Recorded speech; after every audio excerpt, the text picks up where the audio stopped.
Seigneur, nous te bénissons et nous te sommes infiniment reconnaissants. Père éternel, merci parce que c'est toi qui nous rassembles dans le corps de la vérité. Tu nous rassembles dans ce corps-là où tu nous donnes à manger de ta chair, à boire de ton sang, afin de nous communiquer cette vie impérissable. Oh, cette vie puissante qui est en toi. Oh, nous bénissons ton nom pour la puissance de la résurrection. Nous bénissons ton nom, Seigneur, pour la puissance, pour la force qui déloge la mort. Nous bénissons ton nom, notre Dieu, parce que non seulement cette puissance-là, notre Dieu, a le pouvoir de déloger la mort, mais tu l'as rendu accessible, notre Dieu. Tu l'as rendu accessible. Et tout homme qui te cherche, et tout homme qui soupire, peut recevoir et reçoit cette puissance-là par ton sacrifice à la croix. Seigneur, nous recevons cette vie-là. Nous recevons cette vie-là. Nous recevons, Seigneur, cette vie. Et elle travaille en nous. Elle travaille en nous. Elle travaille en nous. Elle arrête le processus de la mort. Elle arrête le processus de la mort. Elle renverse la loi de la mort. Elle renverse la loi du péché et de la mort. Et elle nous donne la vie. Elle nous donne le mouvement. Elle nous donne l'être. Elle nous donne la vie. Elle nous donne le mouvement. Et elle nous donne l'être. Cette vie est cristallisée en nous. Oh, béni soit ton nom, Seigneur. Et la mort ne peut pas nous toucher. Et la corruption ne peut pas nous toucher. Et les ténèbres n'ont pas accès à nos vies. Nous sommes plantés dans ton jardin. Nous sommes plantés dans ton jardin. Ce lieu de délices. Et nos ennemis ne peuvent pas nous atteindre. Que ton nom soit béni. Alors que ce matin, nous sommes encore là, Seigneur. Oh, assis à tes pieds. Toi-même, tu nous imposes la main. Et nous recevons cette vie qui est de toi, qui est en toi. Tu nous imposes la main. Nous recevons tes instructions. Tu nous imposes la main. Nous recevons tes doctrines. Tu nous imposes la main. Nous recevons la puissance de la vie impérissable. Que la gloire te revienne. Seigneur, nous bénissons ton nom. Nous te remercions parce que tu prends le contrôle de cette atmosphère. Tu fortifies nos frères qui sont en ligne. Tu fortifies nos frères, Seigneur notre Dieu, qui sont ici en présentiel. Tu nous donnes, Seigneur notre Dieu, de pouvoir répondre à ta parole, de pouvoir répondre à ta parole, de pouvoir répondre à ta parole, afin que, Père, nous vivons. Amen. Que la gloire te revienne. Au nom de Jésus. Amen. Amen. Alléluia. Alléluia. Amen. Que le nom du Seigneur soit béni. Amen. Nous sommes très reconnaissants au Seigneur pour son amour, pour sa bonté, pour sa fidélité. Et j'ai vraiment aimé la manière dont le frère Jean-Philippe nous a encore parlé de cette vie-là, de la résurrection. Et on ne s'est pas parlé, mais en même temps, on sait que c'est le moment. Alléluia. Et il a dit que le Seigneur nous a commencé à nous parler de la résurrection, des bénéfices, des bienfaits. Amen, de cette résurrection-là, depuis un moment, d'une façon un peu spéciale, un peu différente. Amen. Ce son de trompette-là, ça serait un son continu. Amen. D'autres sons vont sonner. Mais quand le Seigneur va libérer un son, ça ne va pas s'arrêter jusqu'à ce qu'on ait vécu l'expérience de ce son-là. Amen. Amen. Et nous bénissons le Seigneur parce que lorsque les 7 anges ont commencé à sonner les trompettes, quand un finit de sonner, quand le premier finit de sonner, le son là, ça ne s'arrête pas. Ça continue. Le deuxième prend une sonne, ça continue. Le troisième sonne. Donc pendant que le troisième est en train de sonner, les 2 premiers là sont en train de continuer de sonner. Alléluia! Le 4e va continuer à sonner. Le 5e va sonner. La 6e va sonner. Amen. Amen. La 7e va sonner. Quand la 7e va sonner, tout ce qui a été sonné au début, avec la 7e, ils vont accomplir tout le projet de Dieu. Amen. Alléluia. Alléluia. Et nous bénissons le Seigneur pour les sons de trompette. Et les sons de trompette, ce n'est pas juste des sons. Ce sont des messages. Ce n'est pas juste des messages, mais ce sont des messages puissants qui viennent déloger la mort, qui viennent accomplir le plan de Dieu. Amen. Donc, tous les messages ne sont pas des trompettes. Mais un son de trompette, c'est un message. Mais dans une autre dimension. Amen. Pour accomplir le projet de Dieu. Et si le Seigneur nous fait la grâce, nous allons continuer dans ce message-là, dans ce thème-là, comme le Seigneur nous le demandera. Et aujourd'hui, je vais nous entretenir de la résurrection. Amen. Je vais parler de la résurrection des morts et de la délivrance de l'esclavage, de la corruption. Amen. Je ne vais pas aller vite. Amen. Parce que j'ai pu comprendre que j'aurai au moins 2 dimanches encore. Amen. Même si j'en avais même 10 dimanches, ce n'est pas un sujet. On peut en parler, mais c'est difficile de l'épuiser parce qu'il y a beaucoup à dire. Amen. Mais le Seigneur va nous donner à chaque jour la portion qui nous est nécessaire, comme il a fait pour la manne. Amen. Il va nous donner la portion qui nous est nécessaire pour passer d'étape en étape, jusqu'à ce que nous entrions pleinement dans le pays. Et quand nous parlons de rentrer dans le pays, nous parlons de rentrer dans l'héritage. Amen. Rentrer dans le pays, c'est rentrer dans son héritage. Et lorsqu'on parle de la résurrection, on est en train de parler de rentrer dans notre héritage. Amen. Amen. Donc, le Seigneur va nous donner la nourriture qui convient jusqu'à ce que nous entrons pleinement dans la résurrection. Que le nom du Seigneur soit béni. Donc, nous allons parler de la résurrection des morts et de la délivrance de l'esclavage, de la corruption, ou bien résurrection des morts. Hein, frère, amen. 2 points. La délivrance de la servitude, de la corruption. Amen. Ça fait sujet de séminaire, mais c'est la même chose. Mais le Seigneur va nous donner des angles différents. Mais nous allons rentrer dans le pays et nous partons pour rentrer dans le pays. Amen. Que le nom du Seigneur soit béni. Le fardeau que j'ai à travers cette méditation,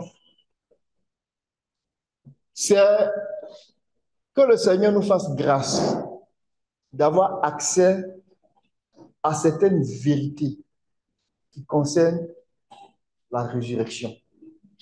Amen. Ces vérités-là doivent nous emmener à un point qui est tel que on est capable de voir et d'apprécier comment les chaînes de l'esclavage, de la corruption tombent, sont brisées. Parce qu'il y a une vérité pour cela. Quand le frère Jean-Philippe parlait tantôt, il a parlé de par la vie, par une vie impérissable, par la loi d'une vie impérissable. Amen. Cette vie impérissable-là, elle a des principes de fonctionnement. Pour que la vie impérissable soit rendue opérationnelle, soit rendue concrète, soit rendue manifeste. Amen. Donc, lorsque nous regardons, ou bien lorsque nous serons en train de considérer ce sujet-là, je prie que le Seigneur, même après que je sois passé, que d'autres ministères passent et nous ouvre les yeux sur les vérités de la résurrection pour qu'on rentre dans l'expérimentation de cette vie impérissable-là. Parce que Dieu ne parle pas pour parler. Quand Dieu parle, il a le moyen de rendre concret ce qu'il a dit. Quand il dit quelque chose, il a le pouvoir de l'exécuter. Amen. Donc, le but, c'est vraiment ce fardeau que j'ai là en parlant de ce sujet. Ce n'est pas d'ouvrir un champ doctrinal pour venir débattre de la doctrine des doctrines. Non, non, non, non, non. C'est pour que le Seigneur ouvre nos yeux sur certaines vérités qui appartiennent à la résurrection et qui nous montre clairement comment on est affranchi de la servitude. Amen. De la prison de la corruption. Que le nom du Seigneur soit béni.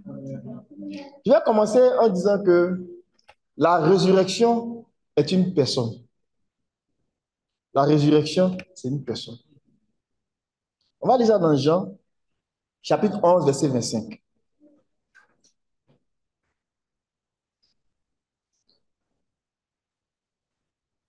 Jean 11, verset 25. Jésus lui dit, je suis la résurrection et la vie. Celui qui croit en moi vivra quand même il serait mort. Amen. La résurrection, c'est une personne. C'est la personne du Seigneur. Je suis la résurrection et la vie. Donc, en tant que résurrection, dans son rôle de résurrection, le Seigneur a une action à faire. Et qu'est-ce qu'il vient faire? Quand il porte de nos résurrections, qu'est-ce qu'il vient faire? On va lire un autre verset dans Jean, Jean 5, verset 21,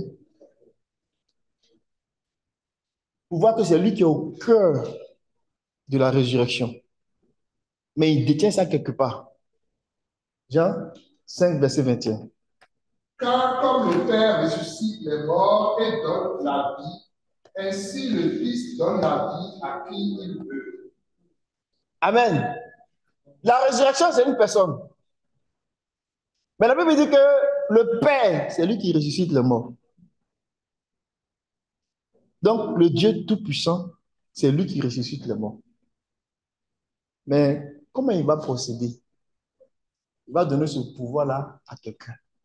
Et puis il va lui donner un nom. On va l'appeler la résurrection. Amen. Ça veut dire que en dehors de lui, personne ne peut connaître la résurrection. Parce que c'est son nom. Alain Résurrection. Si on m'appelle Alain Résurrection, c'est mon nom. Pas, tout le monde ne peut pas porter le nom comme ça. Si on ne t'a pas donné ça. Donc, il va nous donner ce nom-là. Josiane Résurrection. Parce que c'est son nom. Amen. Mais le nom n'est pas une appellation. Seulement, le nom est une manifestation. Donc, le Père qui ressuscite les morts, c'est lui seul qui a cette capacité-là de le faire. Mais pour pouvoir le faire, il va donner le pouvoir au Fils. Et le Fils va donner ça à qui il veut. Donc, si le Fils ne veut pas que tu portes ce nom-là, tu ne peux pas le porter. Alléluia. Alléluia. Donc, lorsque nous parlons de la résurrection, nous parlons d'abord d'une personne. Celui qui porte ce nom-là, c'est le Seigneur Jésus. Et il a reçu du Père le mandat de ressusciter qui il veut, de donner la vie à qui il veut. Ça, il faut que ça soit établi clairement dans nos têtes. Amen. On va aller un peu plus loin dans ce rôle-là. Lisons Hébreu. Hébreu, chapitre 2, le verset 14 au verset 15. Que le Seigneur bénisse sa parole. Amen. Hébreu, chapitre 2, le verset 14 à 15. Ainsi donc, puisque les enfants participent au sang et à la chair, il y a également participé lui-même afin que par la mort, il anéantisse celui qui a la puissance de la mort, c'est-à-dire le diable, et qu'il délivra tous ceux qui, par crainte de la mort, étaient toute leur vie retenus dans la servitude. Amen.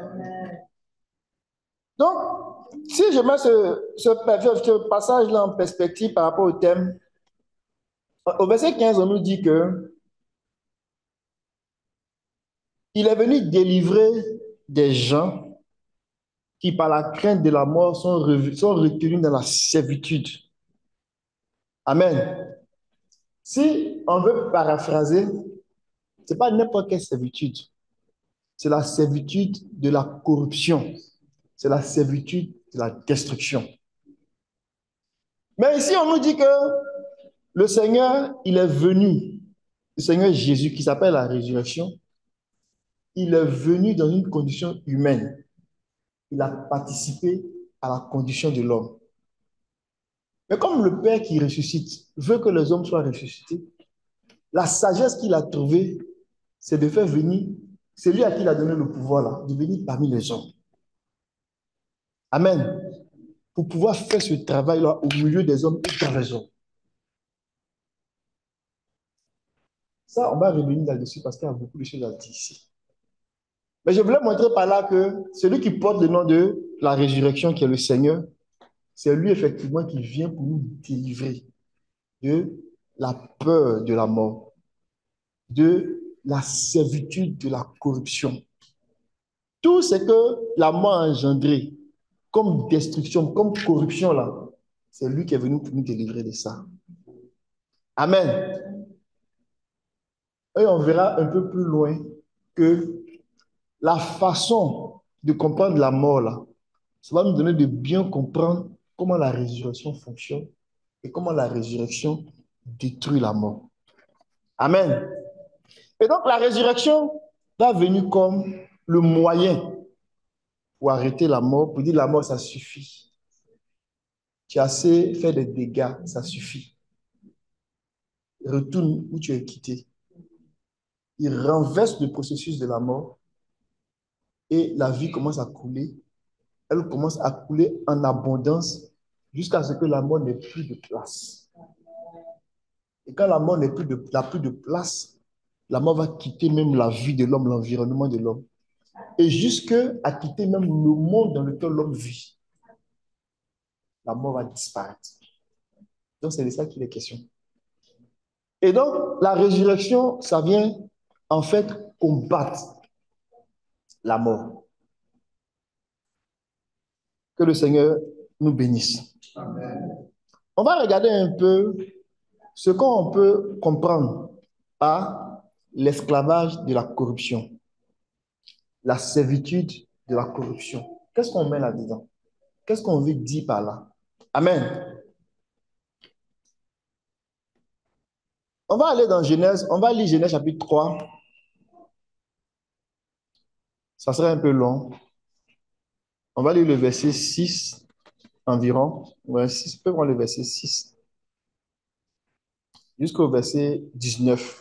On ne va pas tout commenter, mais en lisant, on va faire sortir quelques éléments pour nous faire apprécier c'est quoi l'esclavage de la corruption, c'est quoi la servitude de la corruption, c'est quoi la prison de la corruption. Et quand on va comprendre ça et qu'on sera en train de parler après de la résurrection, ça va donner une idée. Amen. De comment la résurrection vient pour déloger la mort. On va aller, mon frère, amen. La femme vit que l'arbre était bon à manger et agréable à la vue, et qu'il était précieux pour ouvrir l'intelligence. Elle prit de son fruit et en mangea. Elle en donna aussi à son mari qui était auprès d'elle, et il en mangea. Les yeux de l'un et de l'autre s'ouvrirent. Ils connurent qu'ils étaient nus, et ayant cousu des feuilles de pilier, ils s'enfirent des ceintures. Alors ils entendirent la voix de l'Éternel Dieu qui parcourait le jardin vers le soir, et l'homme et sa femme se cachèrent loin de la face de l'Éternel Dieu, au milieu des arbres du jardin. Mais l'Éternel Dieu appela l'homme et dit: Où es-tu?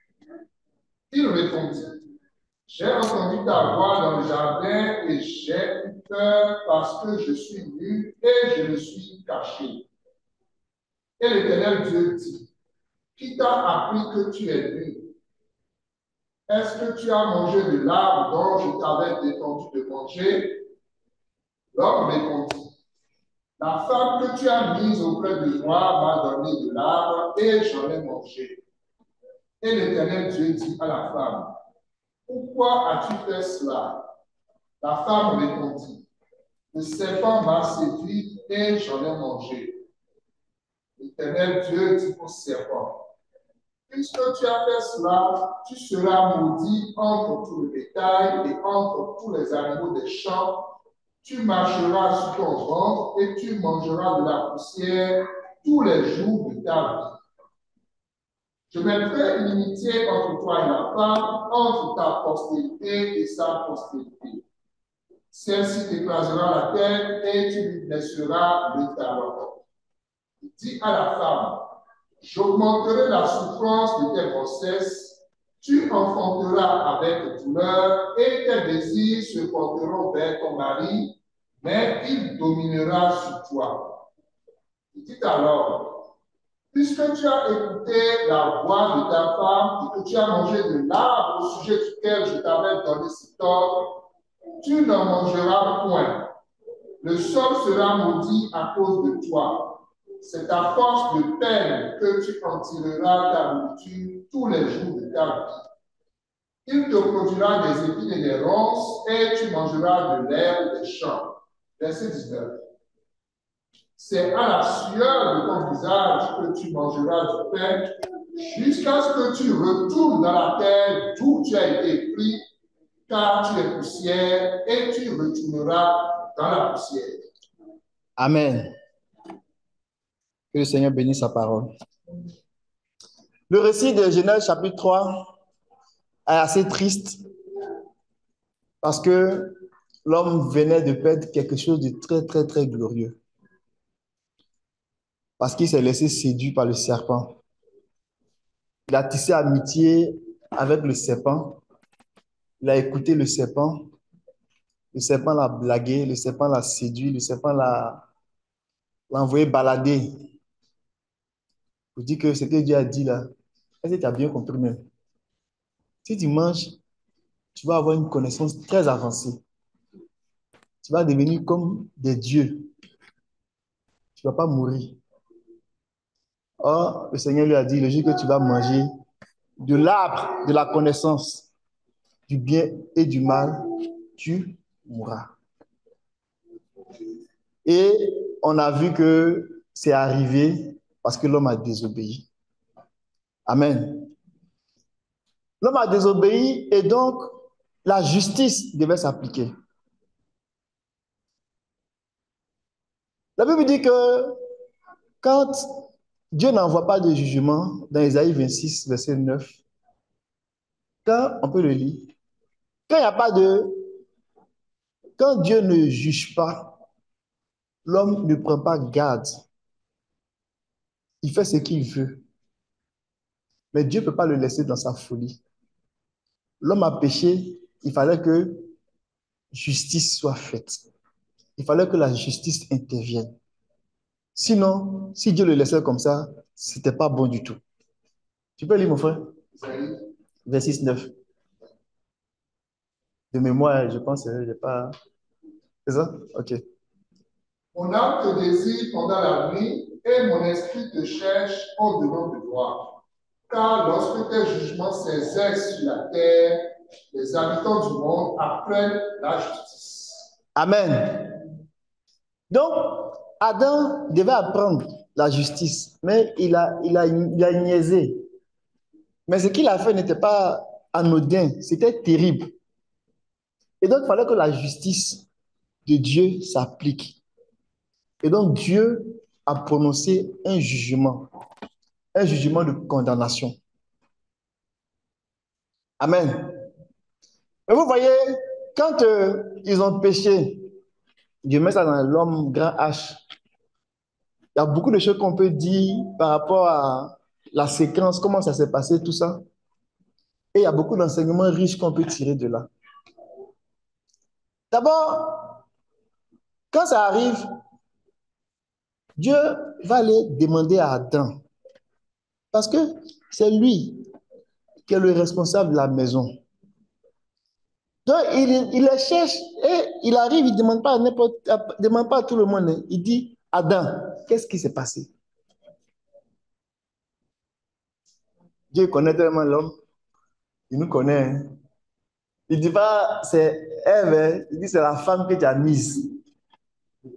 Comme quoi, Dieu est un peu là-dedans, quoi.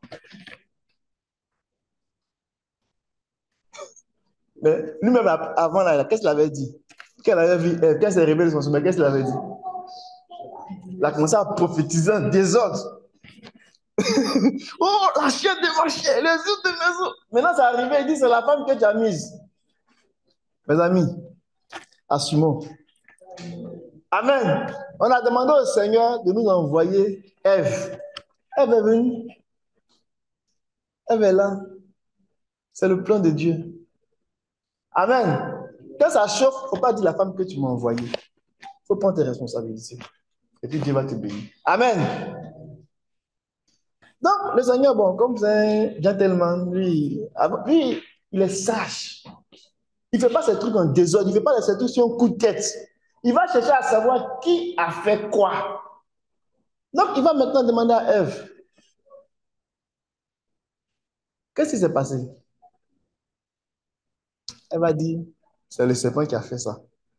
Moi, je ne comprends pas. Il m'a tellement parlé d'une façon là, que donc j'ai écouté. Quelle faiblesse! Il a dit ça à Israël. Quelle faiblesse de cœur! Tu connais la loi de Dieu. Et puis on te parle d'une certaine façon, et puis tu te laisses emporter. Il faut que tu sois ferme, ancré dans la parole du Seigneur. Ce que tu as entendu de Dieu là, il faut que tu restes fixé à ça. C'est pour ça que Paul a repris ça et il a dit dans 2 Corinthiens 11, on ne va pas le lire, que elle s'est laissée séduite par le serpent. Il parlait de elle, mais il parlait aussi de l'Église. Des gens viennent avec des doctrines ou des affaires qui n'ont ni tête ni queue. Plus facilement on les suit. Non.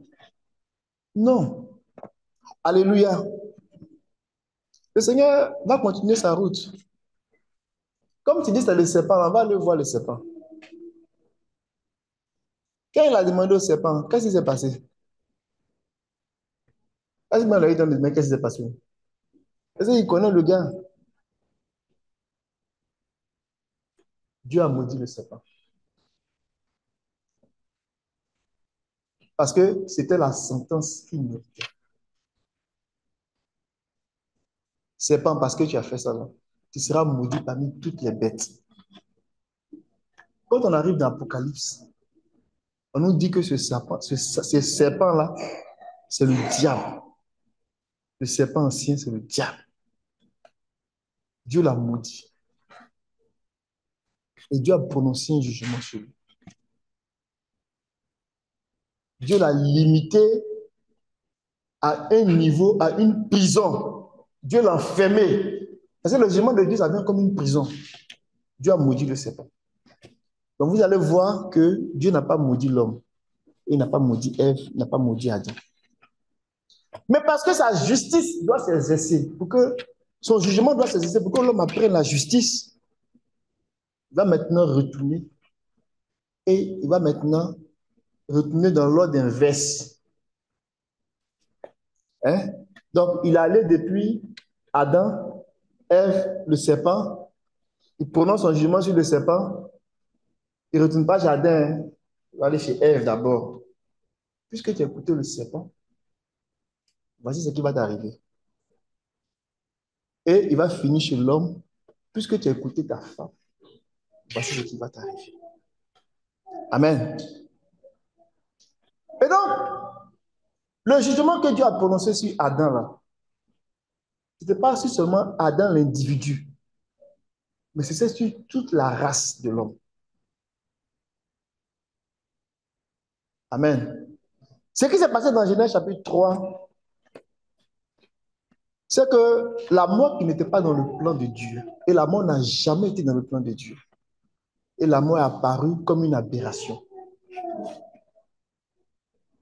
La mort est apparue comme quelque chose qui est venu comme, on va dire, faire des détours par rapport au projet de Dieu, au plan de Dieu. Mais la mort n'était pas dans le plan de Dieu.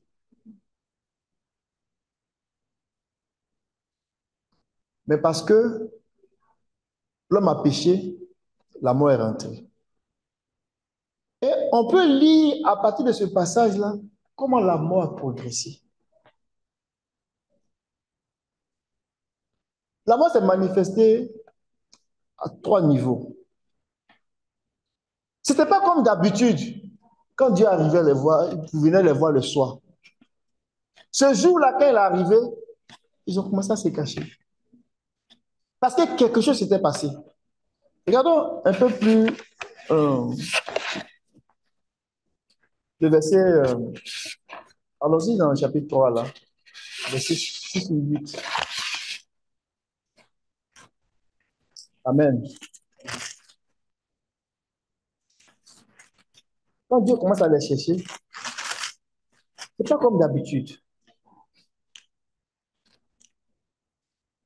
Il dit, alors ils entendirent la voix de l'Éternel, Dieu qui parcourait le jardin vers le soir, et l'homme et sa femme se cachaient loin de la face de Dieu, au milieu des arbres du jardin. Quelque chose s'était passé. La communion venait d'être brisée entre l'homme et Dieu. C'était plus comme avant. Donc, voici la première chose que la mort va produire. La mort qui est rentrée là va amener la séparation entre l'homme et Dieu par le fait qu'elle est venue briser cette communion-là.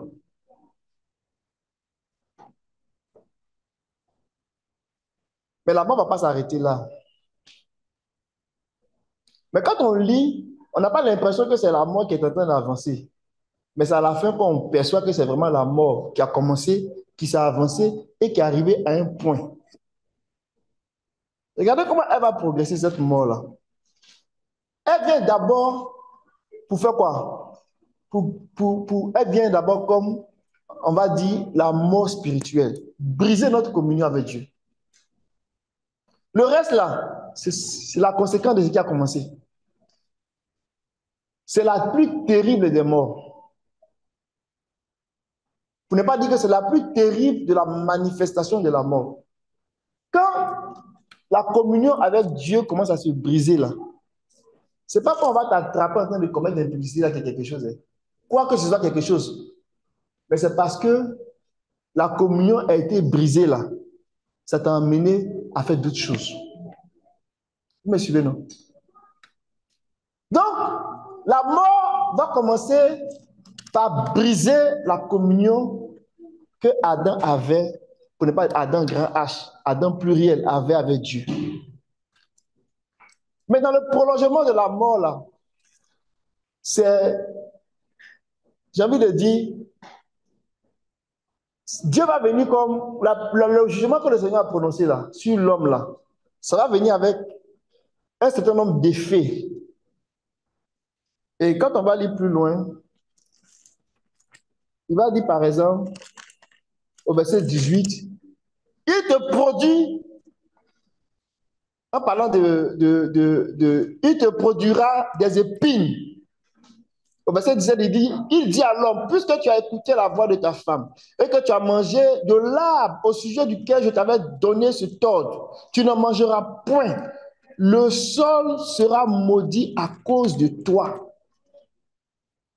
C'est à force de peine que tu en tireras ta nourriture tous les jours de ta vie. Verset 18, il te produira des épines et des ronces, et tu en mangeras de l'herbe des champs. Donc, le jugement que le Seigneur a prononcé, qu'est-ce que ça va faire? Ça va faire que l'environnement de l'homme, interne comme externe, il va commencer à produire des épines et des ronces. Dans le langage de la prophétie, quand on parle d'épines et de ronces, le Seigneur nous explique ça dans la parabole du semeur. Hein? On peut aller lire ça. Dans Matthieu.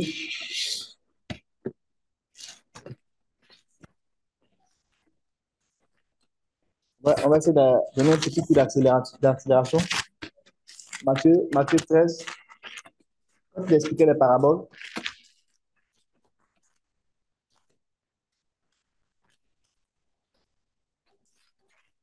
Alléluia.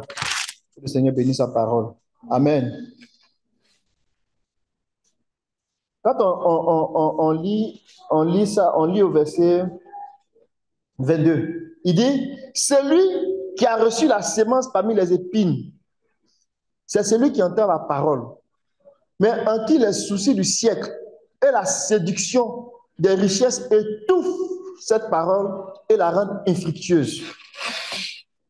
Les épines et les ronces là, c'est le symbole d'un condensé de souffrance, d'inquiétude, de tout ce qui peut venir avec la douleur, la souffrance, toute forme d'expression de la mort.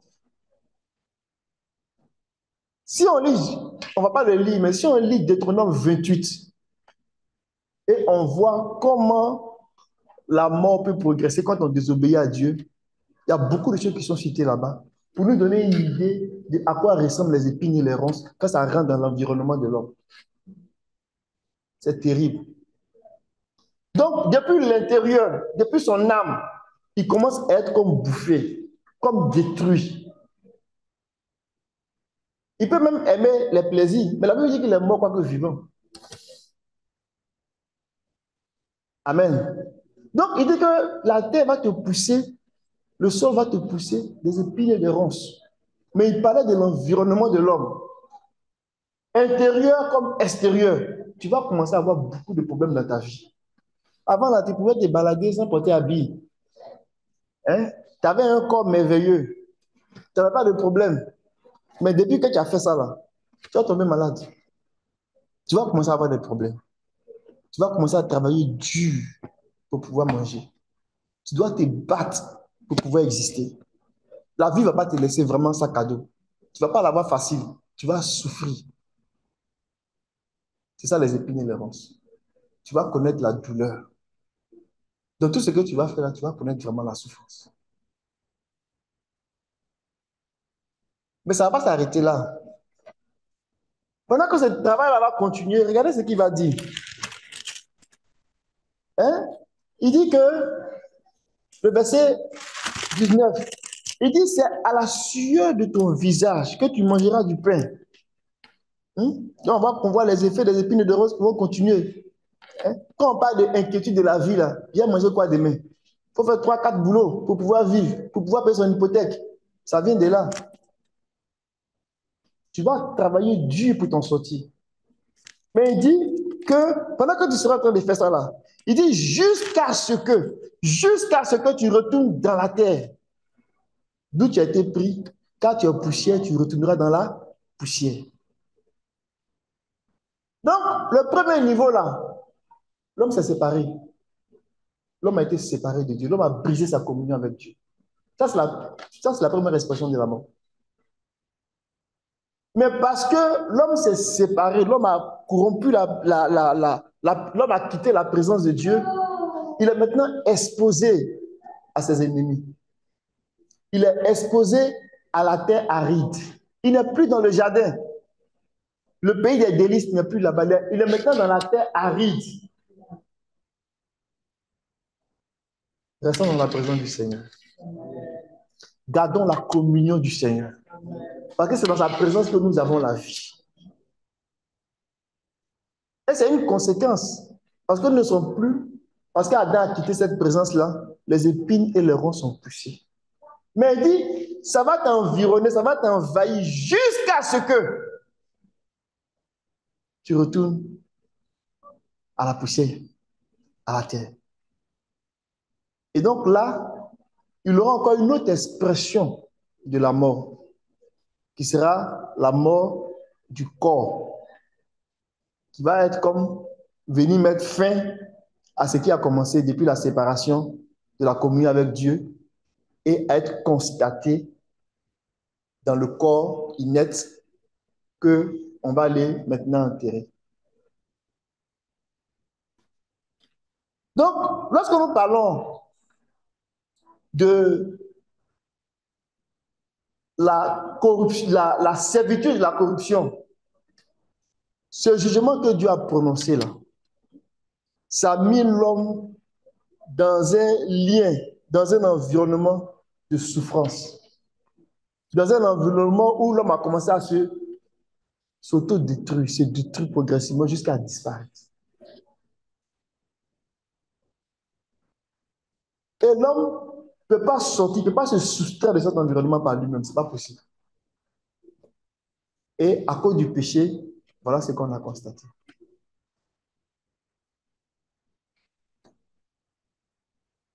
On va lire un autre verset pour parler un peu de ça. On lit dans Deutéronome 28, verset 20.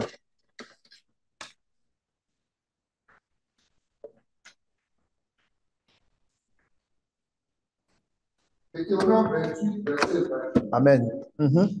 L'Éternel enverra contre toi la malédiction, le trouble et la menace au milieu de toutes les entreprises que tu feras jusqu'à ce que tu sois détruit, jusqu'à ce que tu périsses promptement à cause de la méchanceté de tes actions qui t'aura porté à m'abandonner. Alléluia. Ce qu'elle vient de dire là, voici son résumé ici. Donc, l'environnement dans lequel l'homme est rentré là, ça va le poursuivre jusqu'à ce qu'il disparaisse si rien n'est fait. Qui peut le délivrer? Amen. Qui peut le délivrer? Qui peut le délivrer? On va lire un autre verset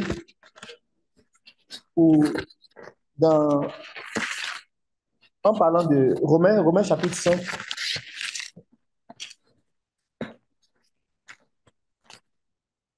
Romains chapitre 5, on va lire le verset 12. Alléluia. C'est pourquoi, comme par un seul homme, le péché est entré dans le monde, et par le péché la mort, et qu'ainsi la mort s'est étendue sur tous les hommes, parce que tous ont péché. Amen.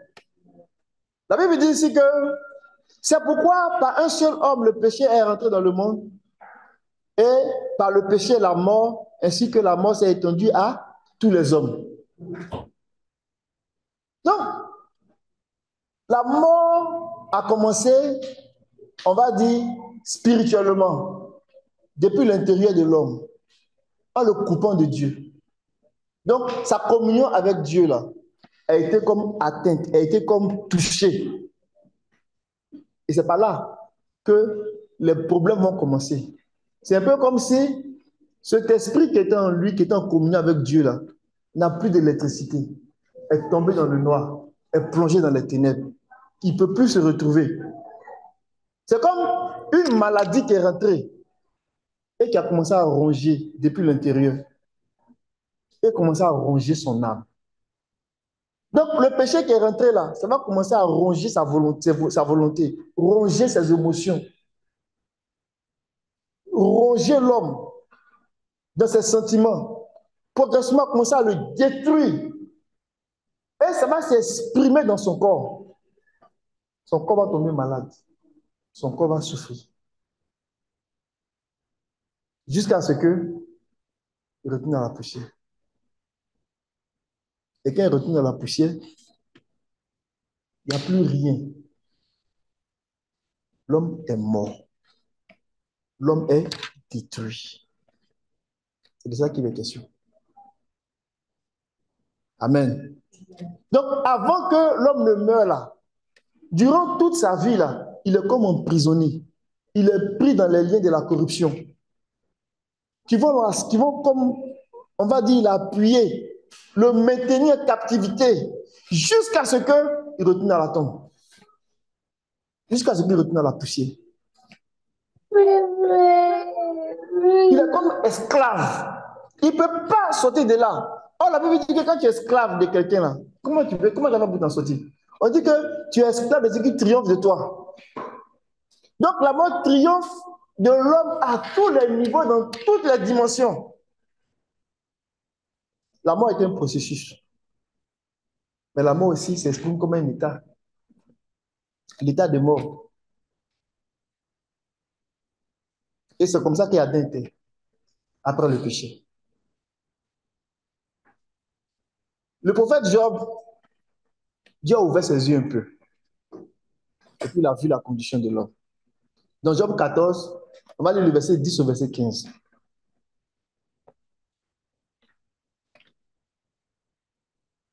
On est en train de parler de la résurrection des morts, la délivrance de la servitude de la corruption.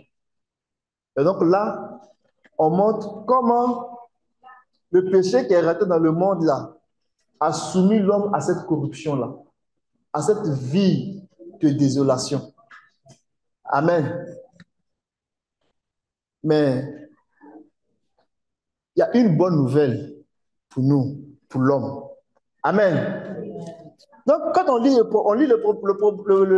prophète Job, Job 10, Job 14, verset 10 à 15.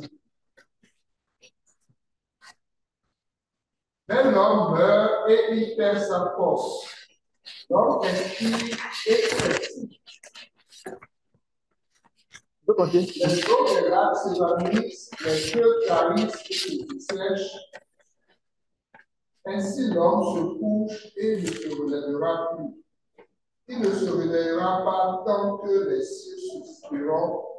Il ne sortira pas de son sommeil. Verset 13. Oh, si tu voulais me cacher dans le séjour des morts, m'y tenir à couvert jusqu'à ce que ta colère fût passée, et me fixer un terme auquel tu te souviendras de moi. Après, ouais, continue s'il te plaît. Vas-y. Si l'homme une fois mort pouvait le vivre, j'aurais de l'espoir tout le temps de mes souffrances, jusqu'à ce que mon état vienne à changer. Alléluia. Verset 15. Tu appellerais alors et je te répondrai. Tu n'en dirais après l'ouvrage de tes mains. Amen. Ce passage-là donne deux niveaux. Un niveau où on nous parle de la mort et un autre niveau où on nous parle de l'espérance. Amen. Donc, le Seigneur ouvre les yeux de Job. Et puis Job, il se rend compte que, en fait, quand l'homme meurt, c'est comme si c'est fini pour lui. Il dit, mais ainsi l'homme se couche, verset 12, et ne se relèvera plus. Il ne se réveillera pas tant que les cieux subsistent. Il ne sortira pas de son sommeil. C'est là que ça devient intéressant. Alléluia. C'est comme il dit une chose et puis en même temps il dit pas son contraire, mais il donne une espérance, une fenêtre d'espérance. Il dit que tu ne te lèveras pas il dit que tu te couches, tu te réveilleras plus tant que les cieux vont subsister. Et en même temps, il dit, il ne sortira pas de son sommeil. Mais quand il y a un sommeil, c'est qu'il y a un réveil. Amen. Et il va commencer tranquillement à montrer que Dieu va se souvenir de l'homme. Dieu ne va pas laisser l'homme dans cet état-là.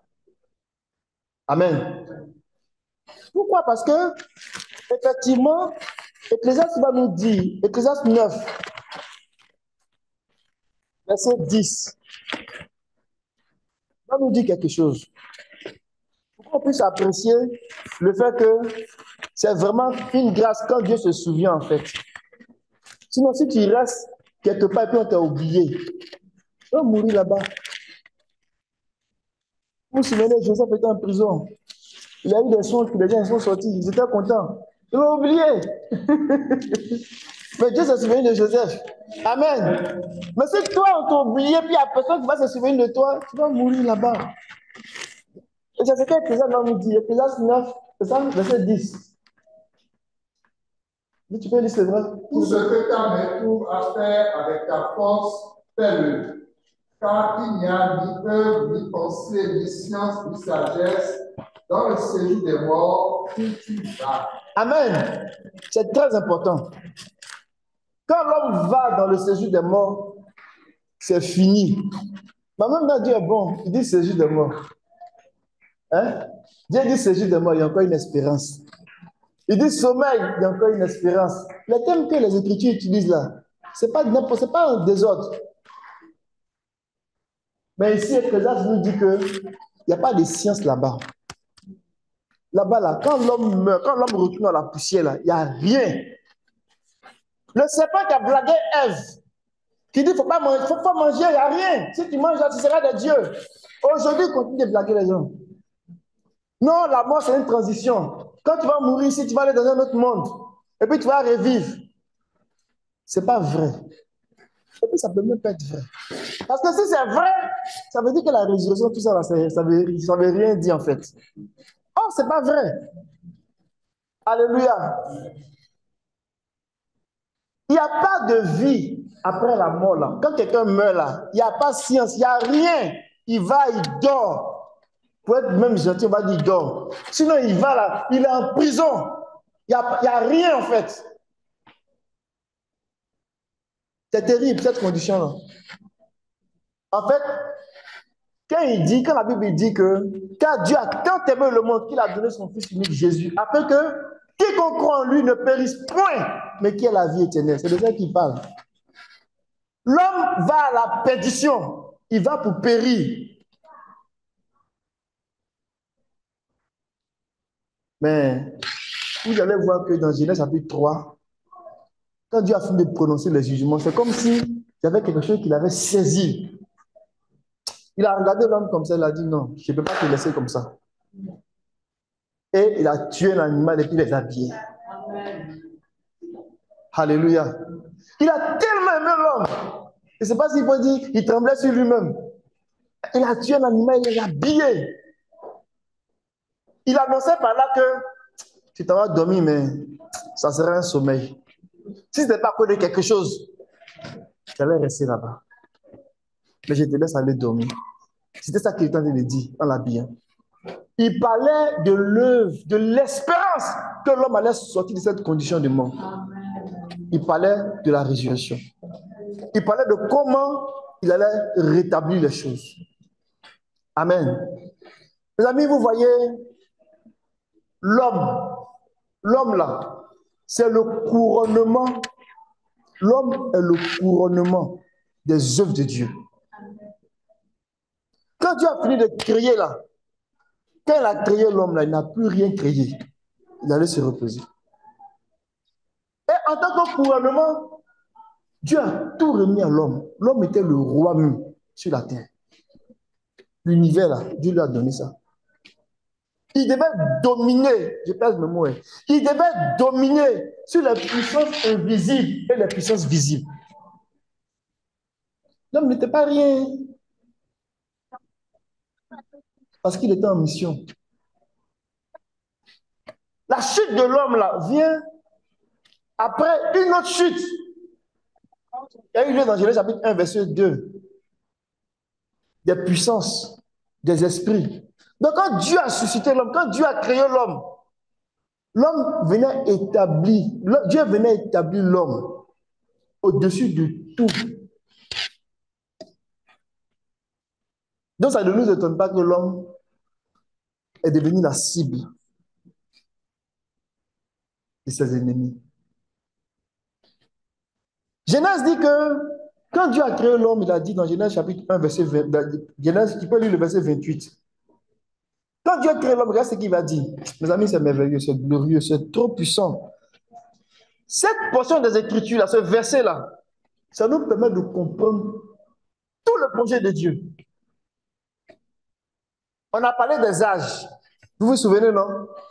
Je ne vais pas vous fatiguer avec ça, parce que quand on commence à rentrer dedans, c'est trop compliqué. Mais il a fait ça simple. Il y a deux grandes dispensations, n'est-ce pas? Il y a deux grandes dispensations. Quand on découpe les dispensations, là, je vais le dire autrement, pour que ça soit simple. Si on découpe les périodes, là, on prend la ligne des temps et puis on découpe en morceaux. On peut choisir de découper dans un morceau que je vais appeler âge. Amen. J'ai appelé ça âge. Un morceau, un gros morceau qui appelle âge. C'est une période de temps. On avait dit qu'il y avait 5 âges. C'est ça, non? Tout dépend de ce qu'on veut expliquer. Mais il y a toujours 5 âges. Mais il y a un autre âge après le 5e âge. Mais il n'est pas un âge parce qu'il ne va pas comme s'achever. Il va continuer pour l'éternité. Quand vous mettez au moins un âge ensemble, quand on prend un âge, ça peut constituer en soi un monde. Dans un monde, on peut avoir au moins un ou plusieurs âges. Et dans une dispensation, on peut avoir au moins un ou plusieurs mondes. Vous comprenez? Il y a deux grandes dispensations. Depuis la création, jusqu'à ce que le Seigneur revienne. Ça, c'est une dispensation. Et dans cette dispensation-là, il y a deux mondes dedans. Il y a le monde avant le déluge et le monde après le déluge. Vous me comprenez? Depuis la création Adam, jusqu'à ce que le Seigneur revienne là, c'est une grande dispensation. Une dispensation là, c'est un grand temps dans lequel on peut mettre des mondes.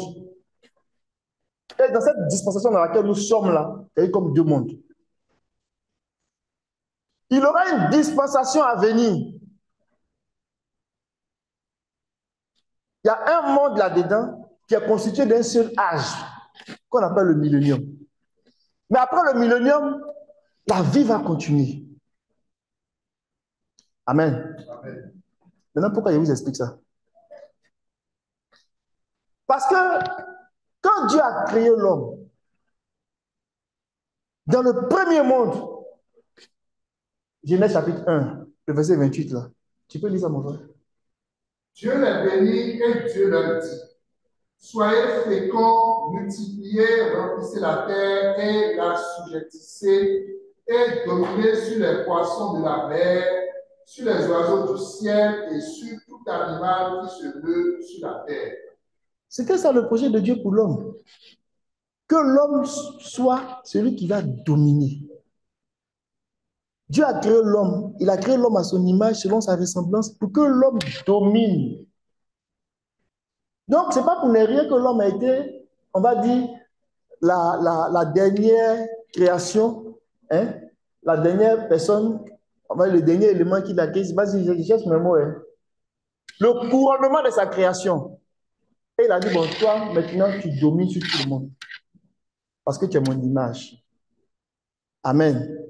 Donc, dans le premier monde, là, le Seigneur a dit ça. Mais quand le premier monde est passé, dans le second monde, que Noé a commencé, le Seigneur a repris ça. Parce qu'il veut que l'homme domine. Il ne veut rien d'autre que ça. On peut lire dans Genèse chapitre 9. On va lire le verset 1 à 2. Que l'homme domine. Mes amis, Dieu a aimé l'homme. Hein?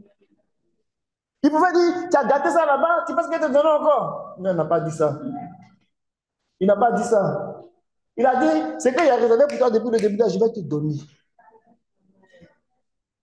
Tu peux lire. Dieu bénit Noé et ses fils et leur dit: soyez féconds, multipliez et remplissez la terre. Vous serez un sujet de crainte et d'effroi pour tout animal de la terre, pour tout oiseau du ciel, pour tout ce qui se meut sur la terre et pour tous les poissons de la mer. Ils sont livrés entre vos mains. Alléluia.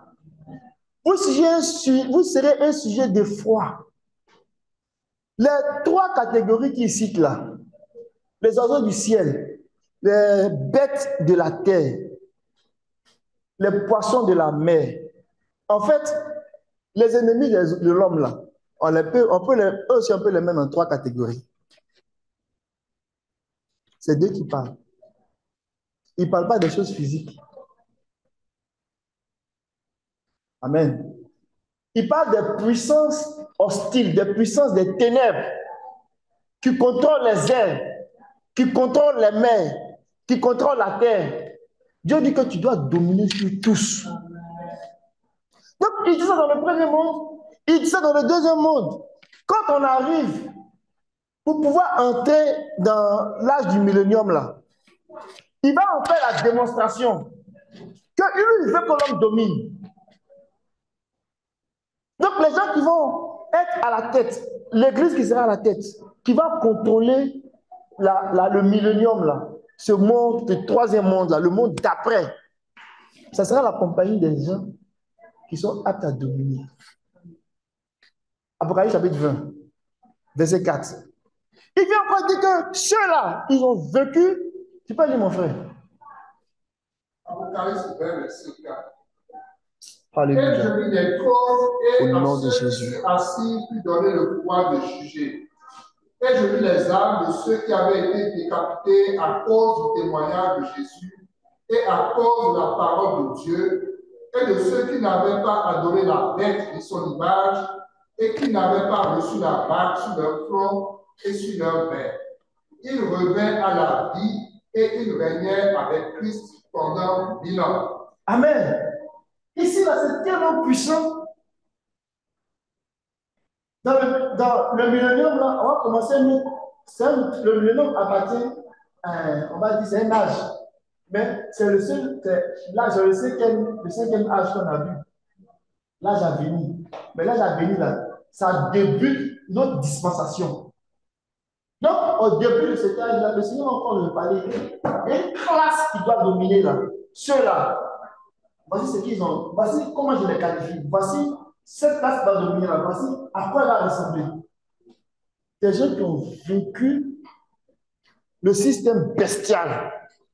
Le système bestial là, c'est le même système des oiseaux du ciel, les animaux, des bêtes, des champs, les poissons de la mer.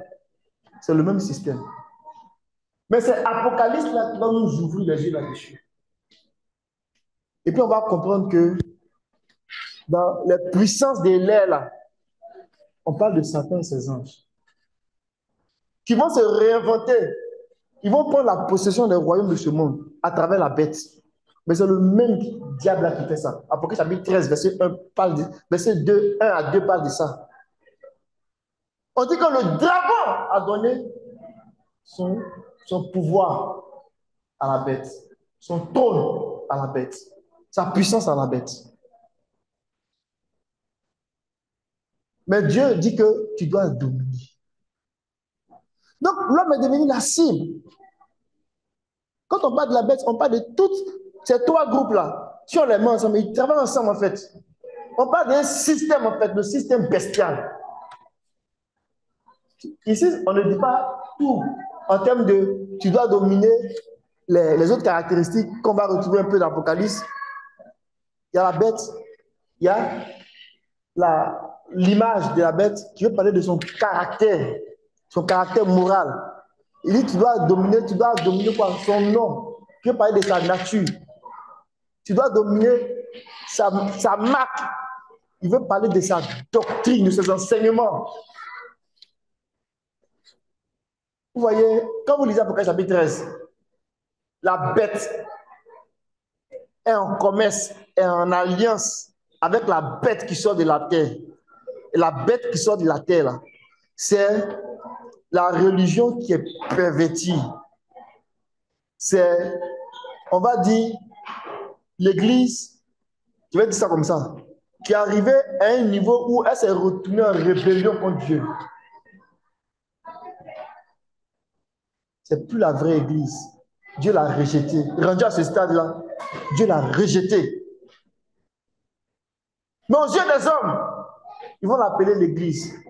Mais elle va travailler avec la bête pour faire quoi?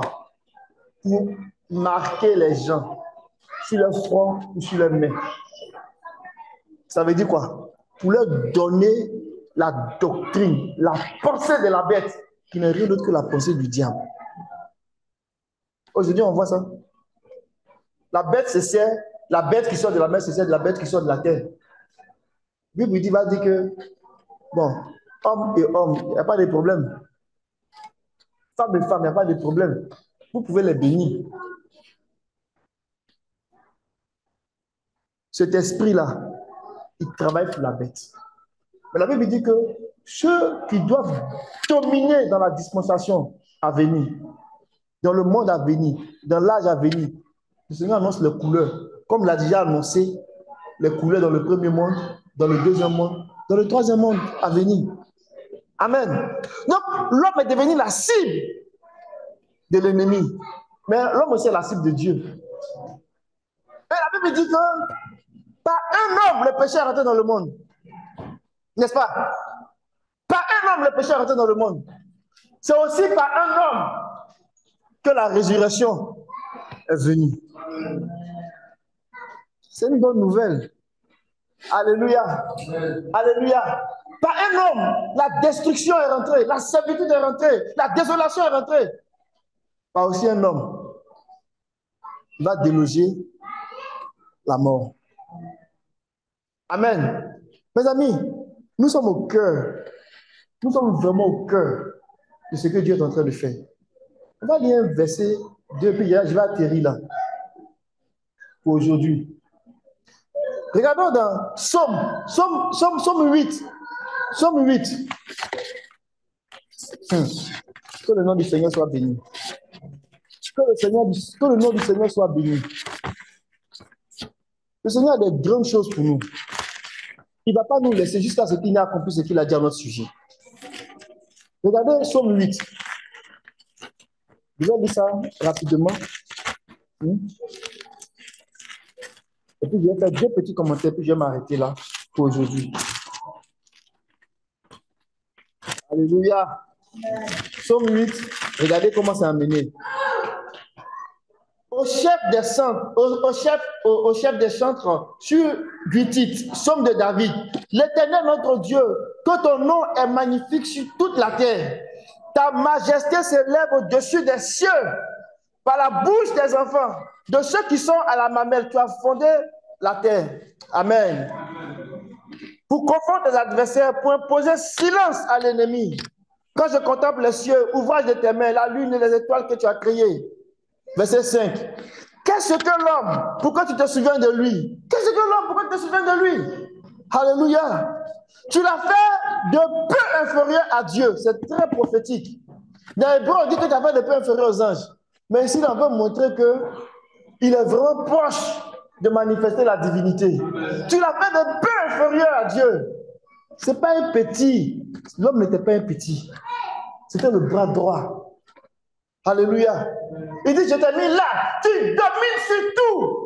Au nom de Jésus. Tu domines sur les oiseaux du ciel. Tu domines sur les bêtes des champs. Tu domines sur les bêtes de la mer. Les poissons de la mer. Tu domines sur tout. Tu seras un sujet de froid. Tu seras un sujet qui va effrayer le monde des ténèbres. Regardez la suite, qu'est-ce qu'il dit? Il dit, tu lui as donné la domination. C'est à l'homme que Dieu a donné la domination. Tu lui as donné la domination. Sur les œuvres de tes mains. Tu as mis tout sur ses pieds. Waouh! Mes amis, Adam avait reçu beaucoup.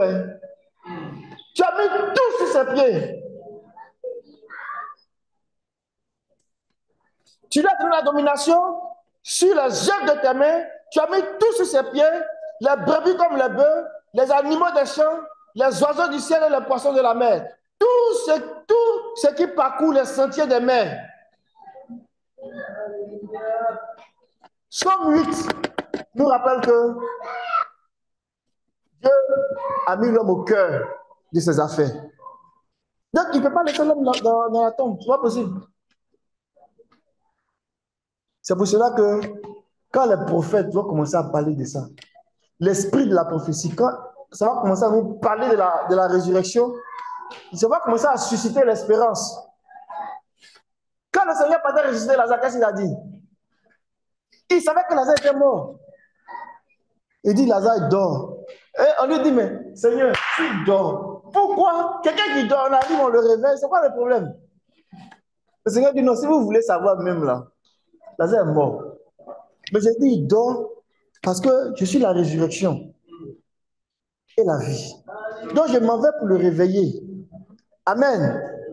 C'est parce que Dieu s'est souvenu de l'homme que Job a dit, tu ne veux pas le laisser longtemps dans le sommeil.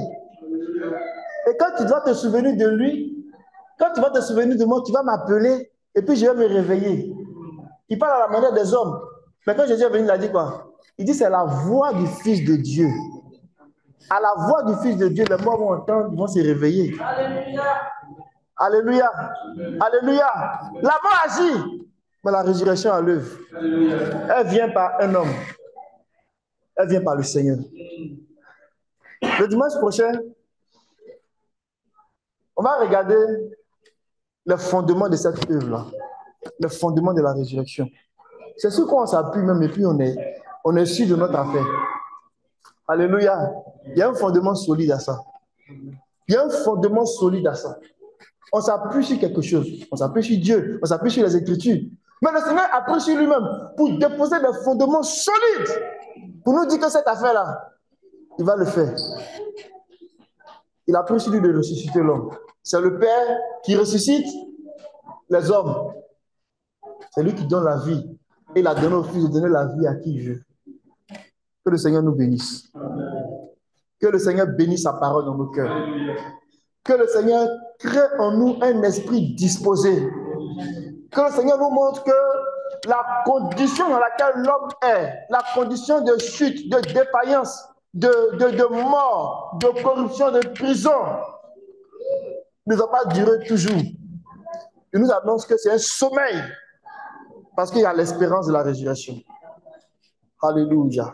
On va prier, on va bénir le Seigneur, lui dire merci parce qu'il s'est souvenu qu'il avait donné la domination à l'homme, il n'a pas oublié. Et à chaque fois, il lui revient là-dessus. Il a envoyé Jésus. Jésus a repris tout ce que l'homme avait perdu. Et il vient maintenant pour nous installer là-dedans, pour restaurer toutes choses. Alléluia. Pour nous donner cette place glorieuse que nous avons perdue. La Bible dit que Dieu l'a couronné d'honneur et de gloire. Alléluia. Adam était couronné d'honneur et de gloire. Mais Jésus vient. Il le couronne à nouveau d'honneur et de gloire. Mais il le couronne de l'immortalité. Il le couronne d'une vie impérissable. Alléluia. Et il donne cette vie-là. Cette vie-là qui est une loi.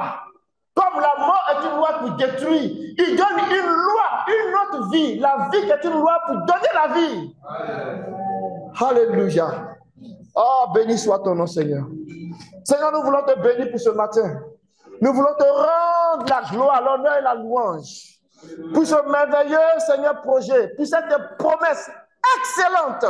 Oh, notre Dieu, la promesse de la résurrection que tu es venu nous présenter. Oh Seigneur, tu nous as aimés. Depuis le début, tu nous as vus dans la position de domination. Et tu ne t'es pas repenti de cela. Tu ne t'es pas, notre Dieu, désisté. Tu veux toujours que nous retournions à cette position. Et tu as mis l'arrangement à place pour que nous retournions, que nous régnions avec toi. Nous bénissons ton nom. Merci parce que tu nous donnes l'espérance de la résurrection. De revivre à nouveau. De revivre à nouveau. De revivre à nouveau. De revivre à nouveau. Et d'aller envers ce lieu-là. La gloire te revient, Père. Oh, nous recevons tes paroles de vie. Nous recevons tes paroles de vie. Nous recevons tes paroles de vie. Nous recevons tes paroles de vie. Nous recevons tes paroles de vie. Au nom de Jésus. Merci, Seigneur, pour ces fondements que tu nous donnes. Les fondements solides de l'œuvre de la croix, qui donne maintenant la rédemption à l'homme, notre Dieu. Et la Bible dit que tu as tant aimé le monde, que tu as donné Jésus, afin que quiconque croit ne périsse point, mais qui ait la vie éternelle. Tu ne veux pas qu'on périsse, tu veux qu'on ait la vie, et tu veux aller nous chercher dans la tombe. Que ton nom soit béni. Oh, dans la tombe, comme dans la tombe de ce corps, tu viens nous chercher. Que ton nom soit béni, Seigneur. Nous t'aimons pour ton œuvre. Nous t'aimons pour ton œuvre. Nous t'aimons pour ton œuvre. Nous t'aimons pour ton œuvre. Reçois toute la gloire. Élève-nous par ces vérités, Seigneur. Élève-nous par ces vérités. Élève-nous par ces vérités. Élève-nous par ces vérités. Élève-nous par ces vérités.